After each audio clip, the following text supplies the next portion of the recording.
سے جس مذہب سے وہ تعلق رکھتا ہے اس پر گفتگو کرے۔ مامون کے دربار میں ایک مرتبہ محفل لگی، ایک اچھا خاصا پرسنالٹی کا ایک انسان جو یہودی تھا وہ آیا اور اس نے یہودیت پر جو ہے وہ گفتگو کری اور بڑی شاندار گفتگو کری۔ مامون نے کچھ لب و لہجے سے یہ سمجھ لیا کہ یہ آدمی یہودی ہے، محفل ختم ہوئی، اس کو اپنے پاس بلایا اور بلا کر کے کہنے لگا مامون کہ مجھے لگتا ہے کہ تم یہودی ہو۔ کہنے لگا کہ جی ہاں میں یہودی ہوں۔ مامون نے کہا اگر تم مسلمان ہو جاؤ تو ہم تمہارے ساتھ اکرام اور اعزاز کا معاملہ کریں گے، لیکن اس نے کہا کہ نہیں، میں تو اپنے آباء و اجداد کے دین پر رہنا چاہتا ہوں، میں مسلمان نہیں ہوتا۔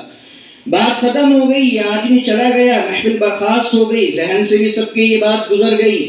اگلے سال جب موقع آیا پھر اسی طریقے کے سیمینار کا، تو پھر یہی آدمی جو پچھلے سال تک یہودی تھا اس مجلس کے اندر آیا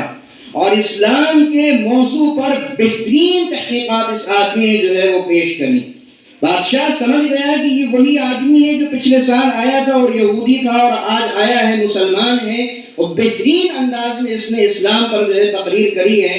جب یہ محفل برخاست ہوئی تو بادشاہ نے پھر اس کو بلایا اور کہنے لگا کہ تم وہی ہو نا جو پچھلے سال آئے تھے؟ کہا ہاں میں وہی ہوں۔ کہا کیا معاملہ ہوا تمہارا؟ جب میں نے تم سے پچھلی سال کہا تھا کہ تم مسلمان ہو جاؤ تو تم نے انکار کر لیا تھا، آج کیسے تم مسلمان ہوئے؟ اس نے اپنا واقعہ بیان کیا، کہنے لگا کہ حضرت میں ایک خطاط ہوں، خوشنویس، تحریر میری بہت شاندار ہے۔ جب آپ نے مجھے اسلام کی دعوت دی تو میرے دل کے اندر یہ داعیہ پیدا ہوا کہ ذرا تحقیق تو کری جائے کہ واقعی اسلام صحیح مذہب ہے۔ لہذا میں نے یہ کیا کہ میں نے تورات کی 3 نسخے جو ہے وہ اپنے ہاتھ سے لکھے اور ان کے اندر کچھ باتیں ادھر سے ادھر کر دیں، کچھ باتیں ختم کر دیں، کچھ اپنی طرف سے بڑھا دیں، اور وہ لے کر کے میں یہودیوں کے مذہبی پیشواؤں کے پاس گیا اور میں نے ان کو وہ پیش کری، انہوں نے بڑی خوشی کے ساتھ اس کو قبول کر لیا۔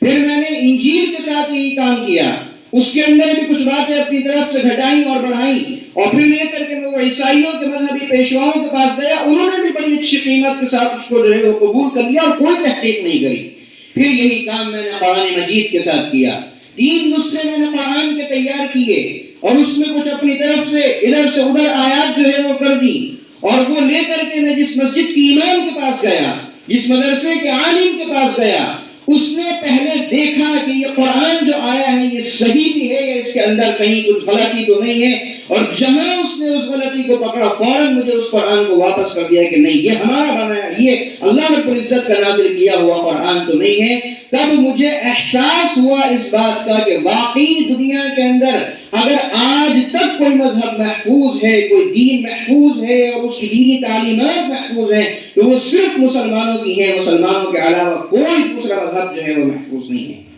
اللہ تبارک و تعالی نے اس قرآن کی حفاظت کی ذمہ داری اس انداز پر لی ہے کہ یہ معصوم بچوں کے سینوں کے اندر اللہ تبارک و تعالی نے قرآن کریم کو محفوظ کر دیا، ان کے دلوں میں اللہ تبارک و تعالی نے قرآن کریم کو پیوست کر دیا۔ یہ جمع ہوتے ہیں، بڑے سے بڑا نماز پڑھانے والا، تراویح پڑھانے والا عالم ہو، زبر زیر کی بھی اگر کوئی غلطی کرتا ہے تو یہ پیچھے سے اس کو اجازت نہیں دیتے ہیں کہ تم زبر زیر کی بھی غلطی جو ہے وہ کر سکو۔ یہ اللہ تبارک و تعالی کا قرآن ہے۔ اللہ کے رسول صلی اللہ علیہ وسلم نے ارشاد فرمایا من قرأ القرآن، جس نے قرآن کریم کو پڑھا، وعمل به اور اس پر عمل کیا، البس والداه تاجا یوم القیامہ ضوءه احسن من ضوء الشمس۔ ارشاد فرمایا کہ جس نے قرآن پڑھا اور اس پر عمل کیا،